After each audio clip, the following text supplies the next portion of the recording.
We're four friends with hot takes on food media. And we're here to review and recap all kinds of food shows in bite-sized seasons. Plus, virtual potlucks, cooking adventures, and food memes. Welcome to Pod Appétit Gourmet Takes.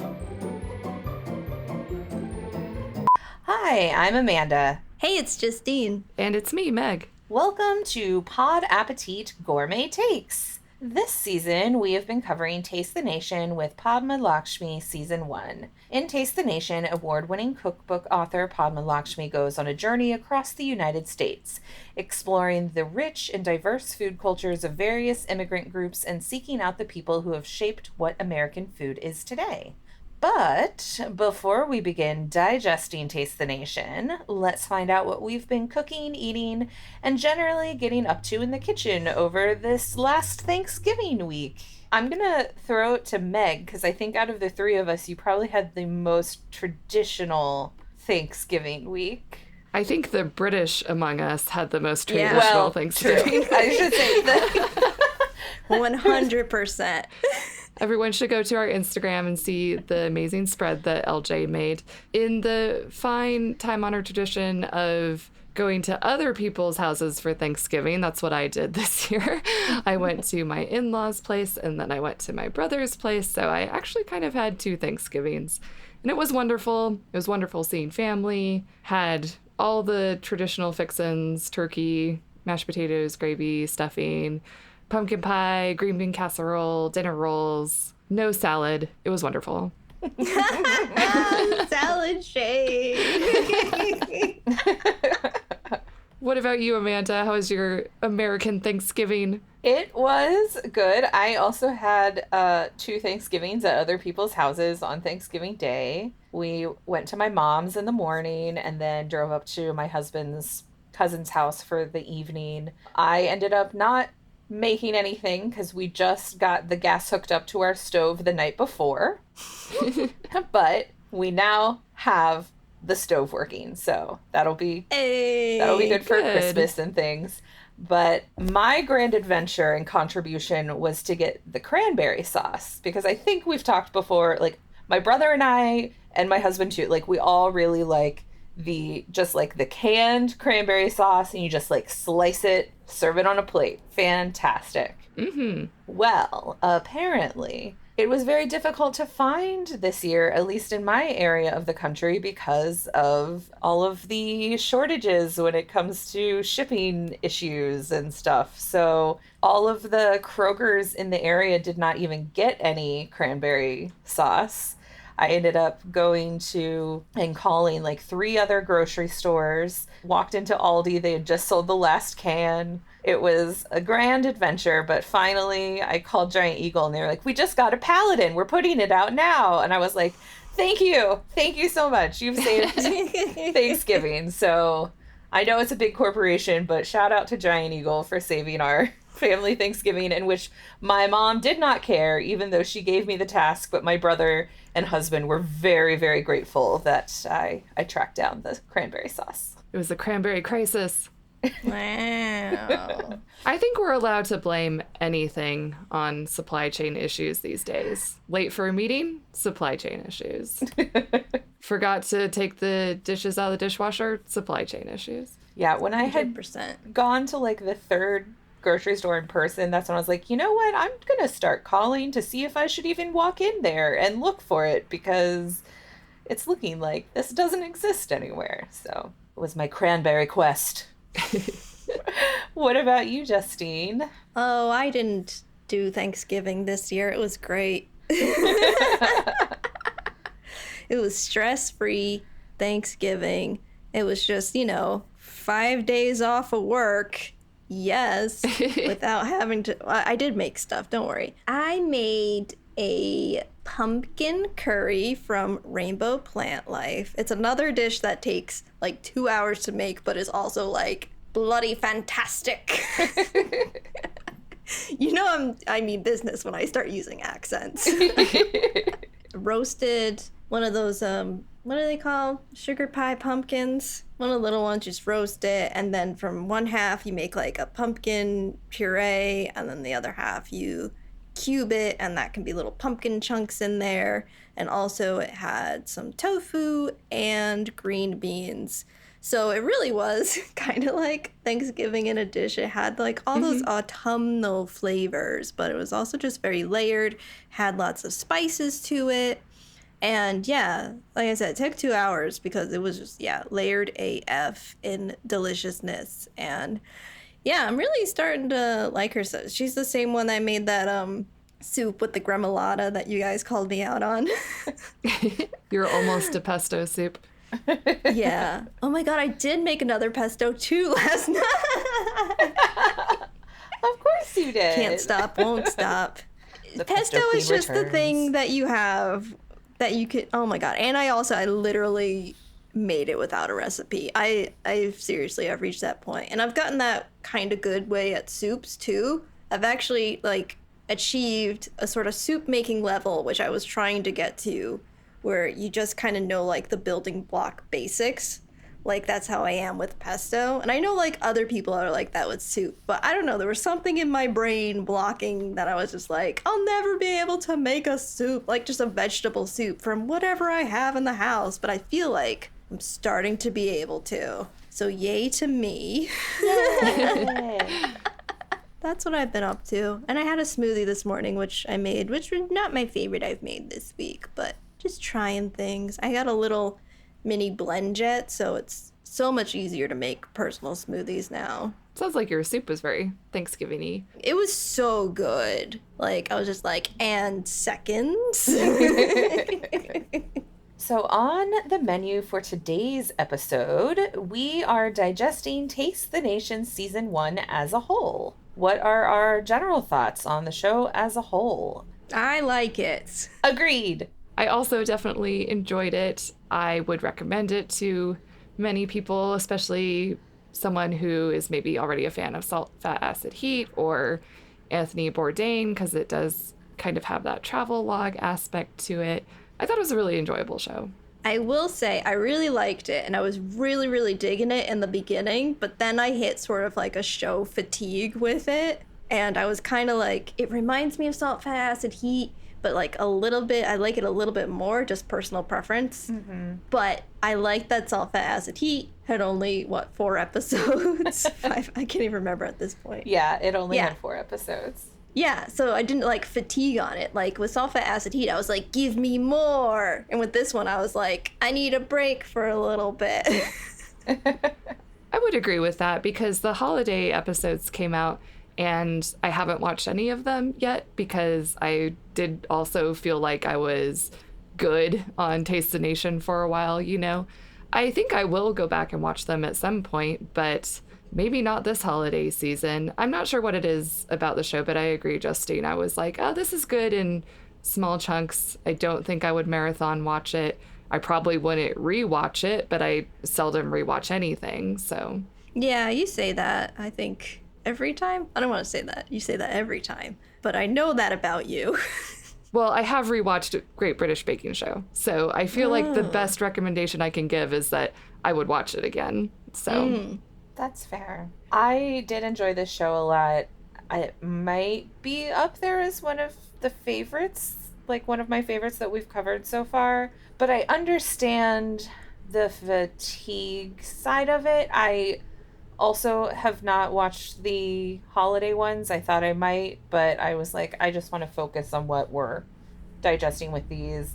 And I wonder if some of it comes from, like, we've talked the whole time how we like in the show how this is about like what makes American food and where it's all coming from, but like the show never shied away from the darker parts of American history and the ways the immigrants of all different nationalities are treated when they first immigrate to the US. And I think like a binge watch, it can get a little depressing. Yeah. To see it over and like the same pattern over and over hundreds of years, and just like, oh my God, are we not going to learn at any point in time? Like, can this not be a lesson? But and that's where like I like that is all incorporated into the show, and I think it makes it the show that I like, but I do think that's where that fatigue comes in, is not wanting to do it in smaller chunks instead of just like sit there for 5 hours and watch everything all at once. I agree. To me, it's a bit, that's what gives it the substance that I feel like I personally was like missing from Nadia Bakes. But yeah, like you said, the substance can get a bit heavy upon repeating. You're like, yeah. And then war happened, and then we hated everybody, and then we secretly hated everybody. Definitely. It's not purely popcorn entertainment. And like you were saying, Amanda, it's all these stories over and over about people being oppressed. And then the show itself does have this sort of oppressive feeling if you keep watching more and more of these sad stories. But fortunately, it does have the more uplifting part of it. Like, this is how these people found community in America. This is how they found family. This is how they carried on their traditions. But yeah, I totally agree. This is both what makes this show different and interesting, but also not as bingeable, which is fine. I don't think everything has to be bingeable.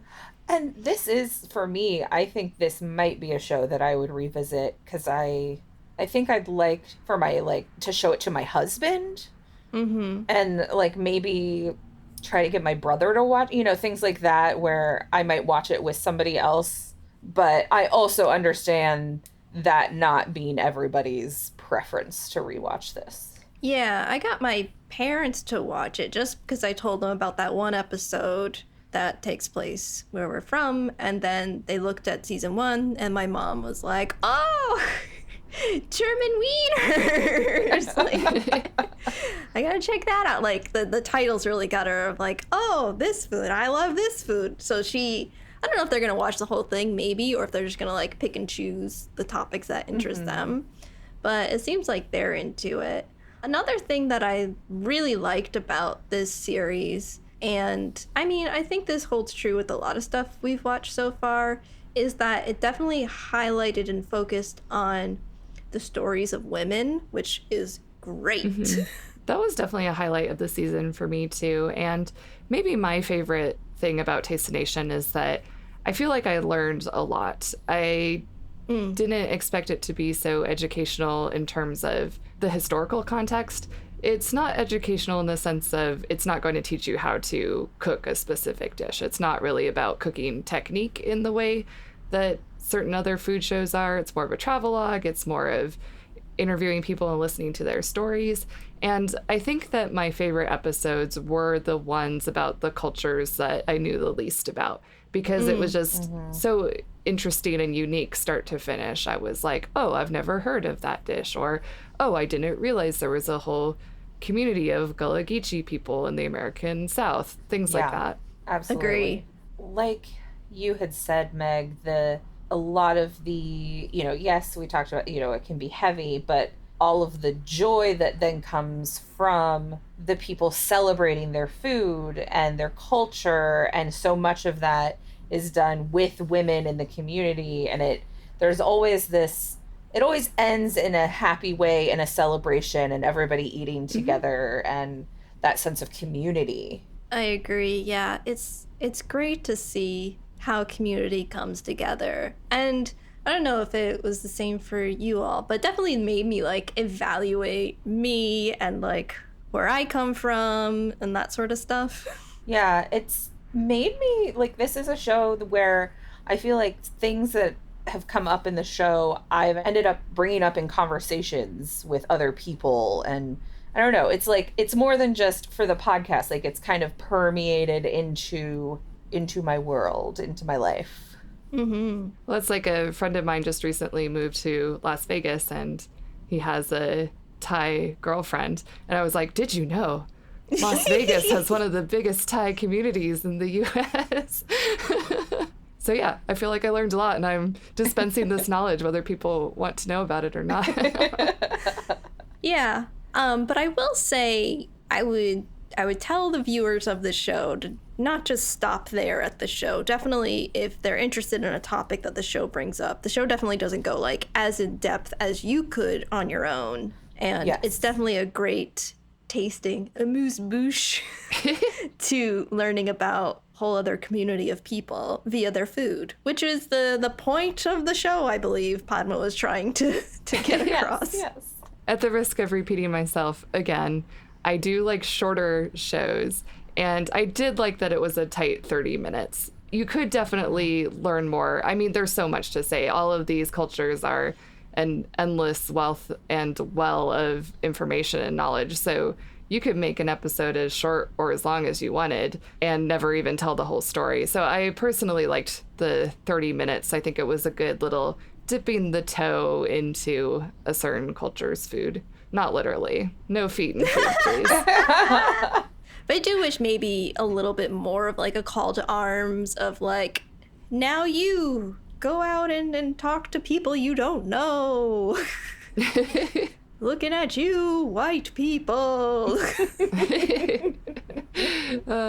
One of my first criticisms in the very first episode was that I thought the voiceovers were too trite, but I think they actually improved as the season went on. I was not as annoyed by them as I was in the first episode. Or they grew on you.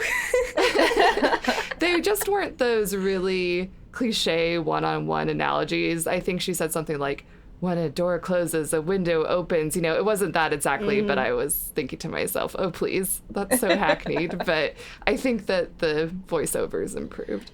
I wonder, like, this is something we've talked about in past seasons. Like, was that first episode, like, the pilot? And then, you know, like, maybe that's where, like, the scripting was a little bit more heavy-handed. Possibly. It's hard to tell with digital shows. It is. Sometimes they do pilot still. Sometimes they're like, here's money, go make 10 episodes of something because we're going to sell it all anyway. Yeah. Right. My criticism is something we've talked about before, in that the recipes that Hulu provides aren't always exactly what we see on the show.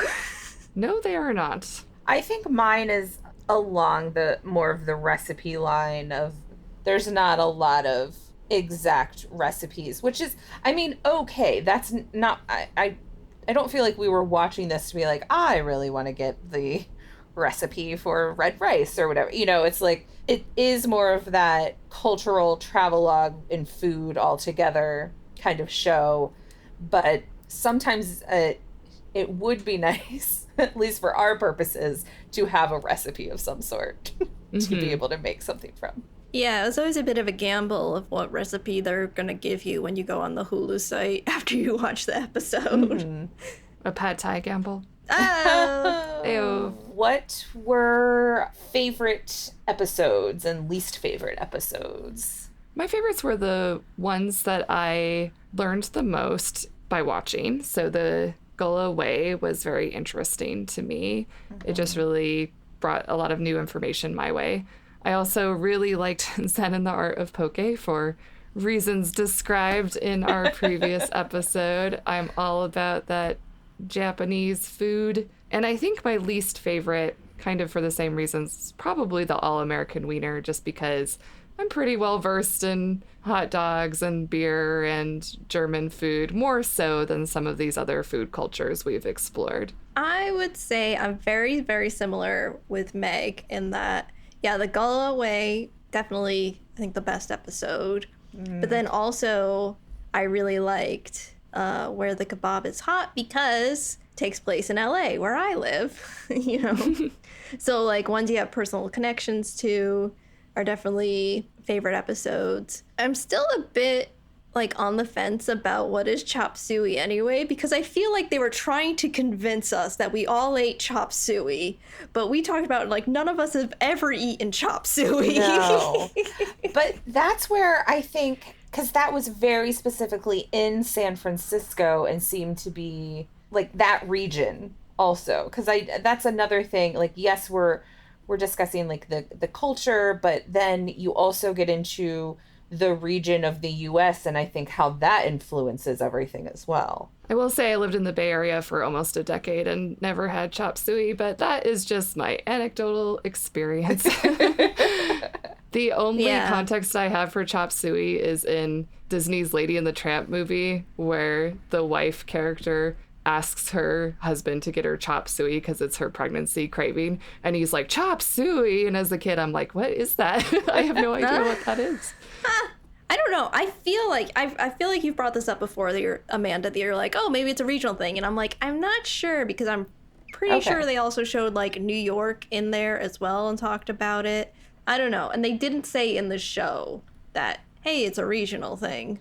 So For chop suey, I do wonder if maybe it's an older generation thing, because what I got from that show was that they introduced chop suey on their menus to have something easy for Americans to understand. So it wasn't necessarily something authentic. It wasn't necessarily something well defined. It was just, here's something to get Americans in the door. And now fast forward a couple decades, that's not quite the landscape of Chinese food anymore. I definitely believe that more now that you put it in that context. Yeah, I think that's a very good point. It would make a lot of sense. The generational more so than the regional. That's my best guess. I liked the burrito episode because, like I said before, I'm like, oh, this reminds me of other things we've watched. Yeah. Yes. The Go Away was another favorite for me, too. I'm not surprised all three of us, that's a top one for us. I think Where the Kebab is Hot was also very high for me as well.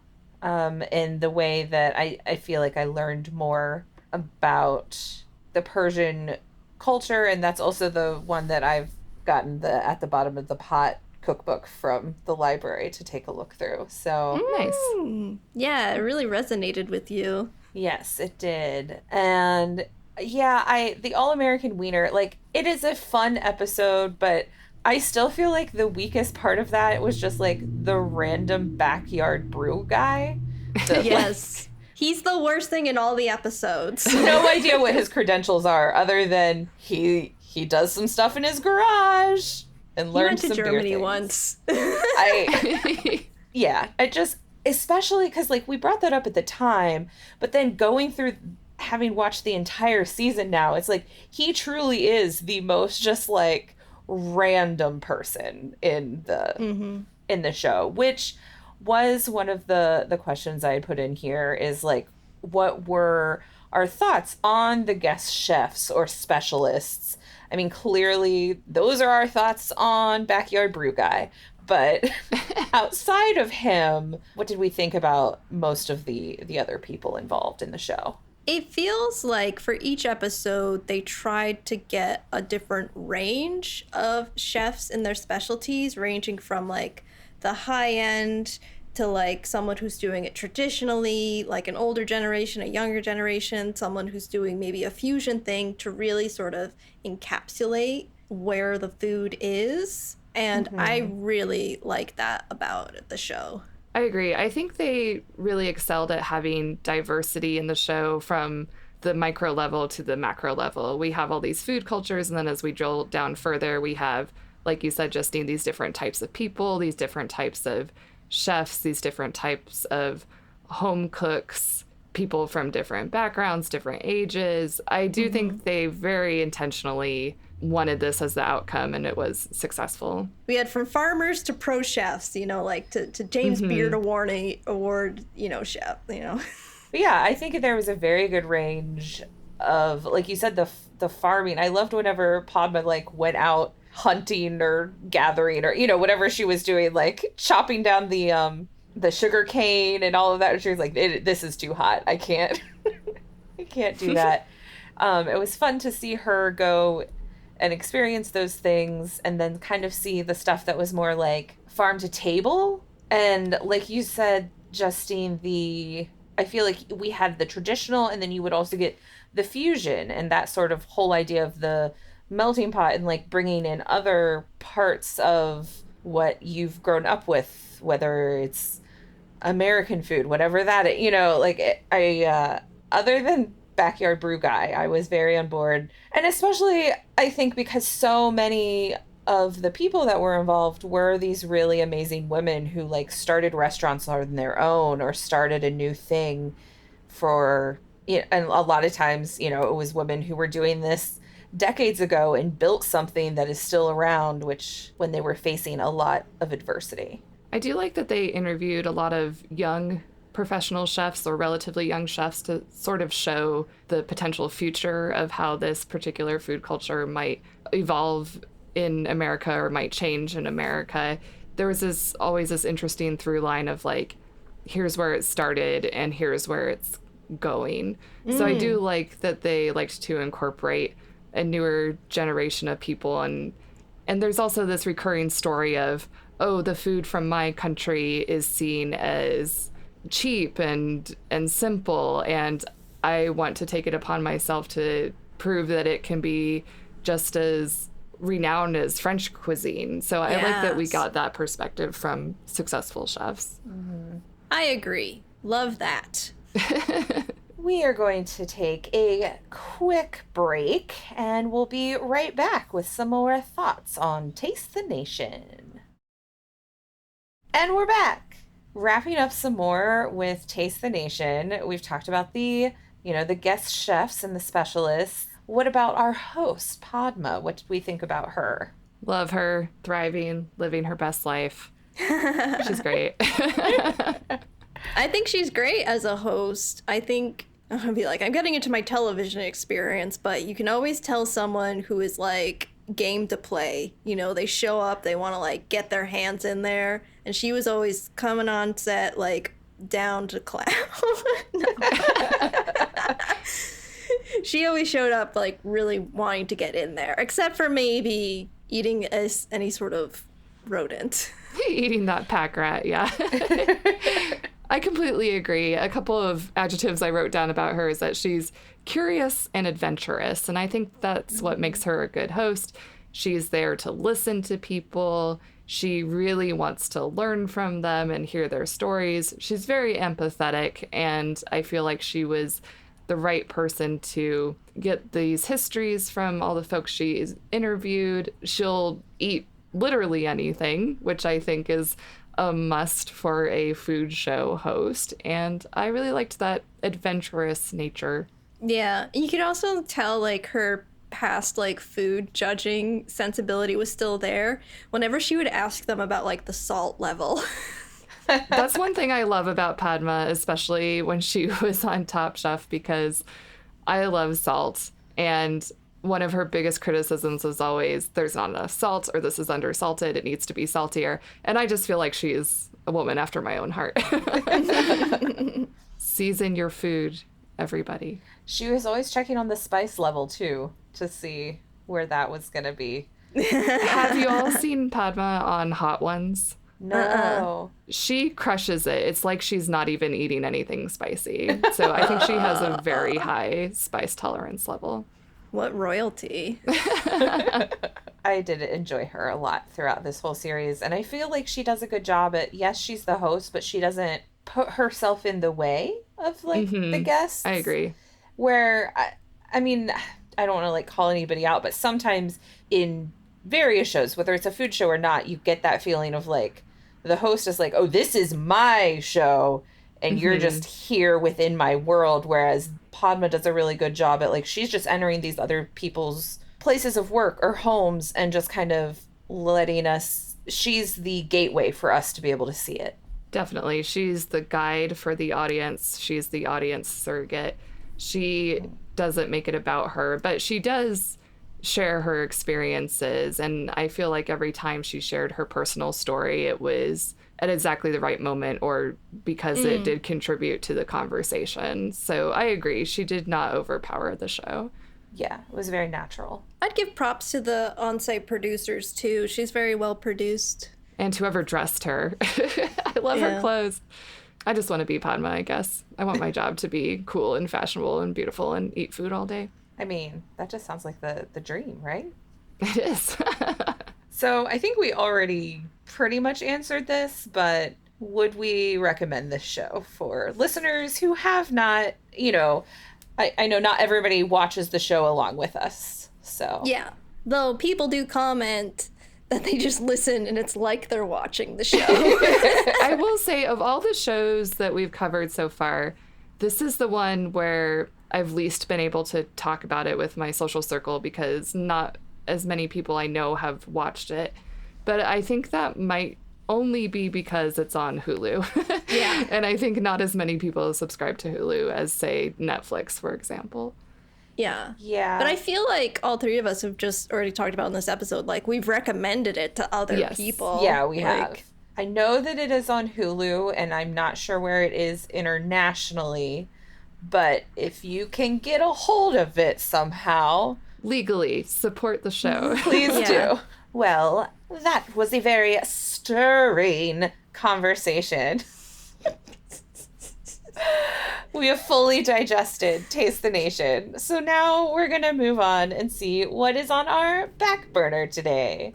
So first off, keep an eye out on our social media for any upcoming Our Food Reddit talks that we may be doing. Just look on Twitter and Instagram. Check out what's going on with that. Since we last recorded, Jibo has wrapped up. We have a winner. Spoilers. I just have to say, I called it. If you go back to the first episode that we talked about this season, I said I think Giuseppe's gonna win. You did? So I called it too. yeah, but I have audio proof of me saying Oh, shit.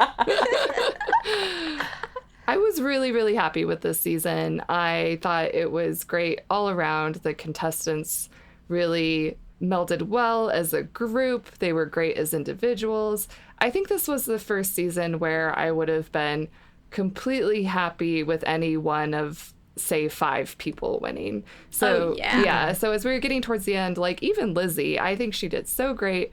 I would have been happy if she won, but especially in the finale, I love Chigs and Christelle and Giuseppe. I couldn't have been happier with the outcome. Yeah, I was just like, I'm absolutely fine with any of these people taking home the trophy. And then when Christelle's focaccia did not bake, I was just like, oh, it's gone now. It's gone. That was tragic because when the judges said this is raw, you could tell that that was the moment she Yeah. knew she wasn't winning, and it was very heartbreaking. Yeah. So heartbreaking. Especially because she finally got top in the technical challenge. It was like, oh, maybe this is her moment. And then it's like, oh, no, nope, it's not. I don't know why they decided to make that a plot point. They're like, ask Christelle whether she's won any technical challenges, and then they, teed it up, and then I don't know. The technical challenges are bullshit, which is something I've been saying for a long time. Either they just don't matter at all. Anything. They don't matter at all. Someone can do poorly and win Star Baker. Someone can ace it and get kicked off. See Jürgen this season. I feel like it's just a challenge to stress everyone out. Yeah, it sucks. And we brought this up when we recorded our whole season of it. It really Yes. sucks that the technical challenge has no weight on any of the outcomes. And it's the one challenge that could potentially be graded objectively. You Yes. have an actual end result that they're expecting to see and certain things that they're grading on, and yet it doesn't matter. And a known ranking. Like, we Yeah. can just sort of ascertain by judges' reactions for, like, the rest of the stuff, but technical challenge, we're like, this person got first, this person got last. And Yeah. Exactly. A literal numbered ranking, and it apparently doesn't matter. But yeah, great season. Great season. Yes. Giuseppe seemed so humble about his win. Love him. I loved the road trip with Freya and Lizzie in the end credits.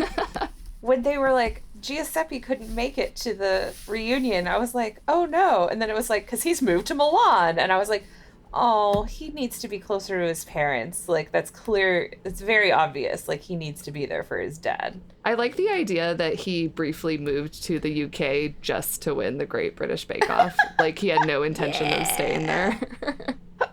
I will miss seeing his little headbands every week. Great hair. Great hair. Also, Chigs' glasses. I was just going to say, Chigs, just Rocking that, like, mid-90s John Stamos look. beautiful man. Beautiful man. He's a snack. If you have any hot takes on Jibo, go ahead and let us know on social media. Maybe you're ready to riot with LJ about Jürgen. LJ, oh my god, bone to pick with you. Like, We all literally knew that Jurgen was limited because LJ was like, I'm so upset. Yeah, she was head of the Thanks. Jurgen fan club, and then days before we got the episode in the US, she's like, I've never been madder before in my life. It's like, oh, gee, I wonder if Jurgen got kicked off the show. Thanks, LJ. We love you. Come back soon. Love you, LJ. Miss you. Speaking of other shows that we have covered in the past, Samin Nosrat from Salt, Fat, Acid, Heat is currently on a special episode of Waffles and Mochi on Netflix, and a new podcast episode of her podcast Home Cooking has also dropped recently, so you can go check her out on both of those. And then, Meg, I'm going to let you talk about the Horror Caviar cookbook. There's this cookbook that has just been released that I'm very excited about. It's called Horror Caviar, a cookbook. It's by A24, which is a film distribution company. I tend to like the films that they promote. And their cookbook has feast, delicacies, and drinks inspired by 29 horror movies from cult to canon, including Audition, Suspiria, Possession, Midsommar, The Shining, The Witch, etc. The Witch and Midsommar are a couple of films that A24 has distributed. But what I'm really, really excited about is that one of the contributors to this cookbook is Sola El Whaley, friend of the podcast. We all love Sola, and we know that she is a huge horror movie fan. I believe in the Scary Candy episode of Stump Sola on the Babish Culinary Universe, I believe she said that she exclusively watches horror movies. That might have been a bit of an exaggeration, but we know that she's a huge horror movie fan. So I really want to see what she has contributed to this cookbook. And there's also recipes and original essays from about 25 other chefs and food writers. In the link that you shared with us, the thumbnail was so graphic. I was like, I have to not look at this cookbook. But it looks like if you are a fan of horror, that this would be amazing. I would think if you love Brian Fuller's Hannibal, this is probably the book for you. I had to stop watching that show because it freaked me out too much. We have some shout outs. We would like to thank over on Instagram.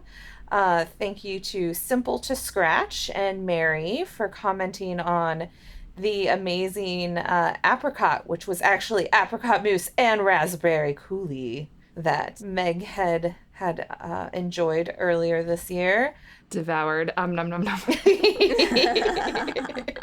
Thank you to little LJ. Thank you, LJ, for listening to our last episode and commenting that even I would eat a soup dish. Shocking. That was definitely a thing throughout social media. That people were like, "Oh, she would." I'm like, I would because it's noodles. All right. Thank you to Margaret and KL Blake for getting in touch with us on Instagram and commenting on LJ's amazing Thanksgiving spread. The Brit doing all of us Americans proud across the pond. She made the controversial but absolutely delicious BA's best mashed potatoes with the crispity crunchities.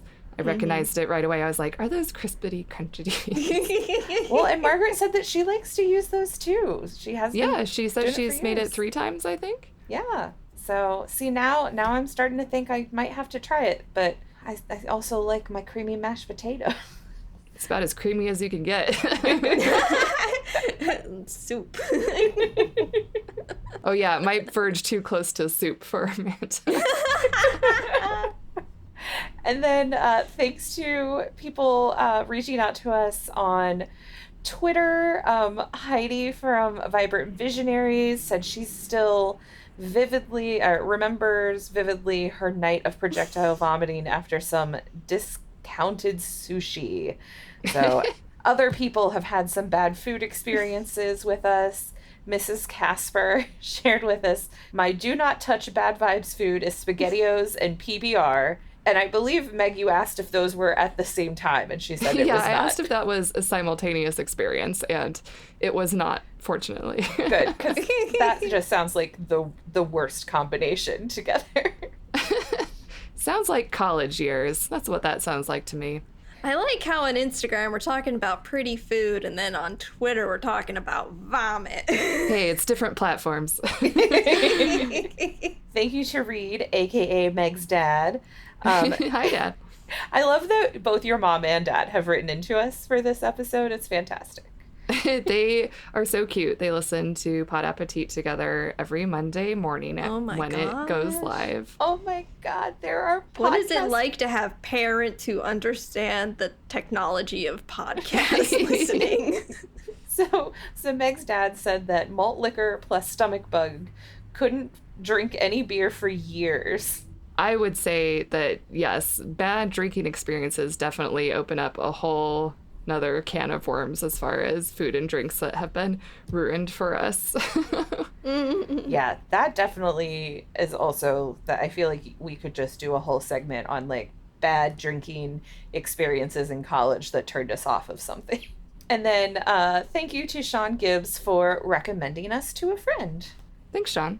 And speaking of recommending us to your friends, please continue to do so. You can also write us a review on Apple Podcasts or send us an email in which we all nerd out and cry because someone wrote us an email.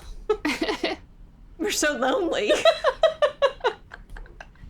And then, it's the holiday season. So if you are in need of some awesome sweatshirts or a mug to drink your coffee and hot chocolate, or a stylish mask, because those aren't going away anytime soon, head over to podappetit.threadless.com and tell your loved ones to buy you some really awesome merch. Ghost cake.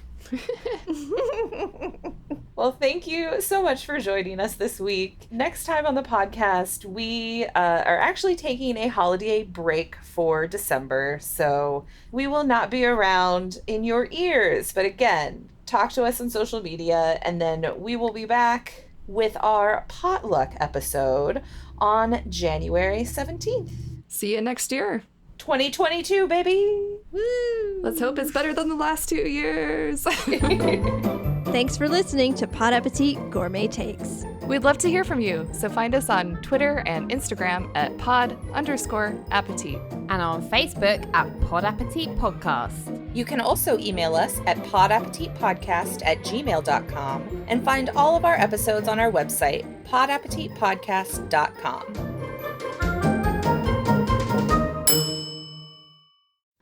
Hi, I'm Liz. And I'm Josh. And together we are Bloody Date Night. Bloody Date Night asks the question, can a horror expert show his horror novice Who you calling a horror novice? horror movies that he loves and she's seeing for the first time? It's about what happens when you introduce the person you love to the thing you love, and they're probably gonna hate it. Just like me with taxes. We're Bloody Date Night. Give us a listen. Get your headphones on and bebop time.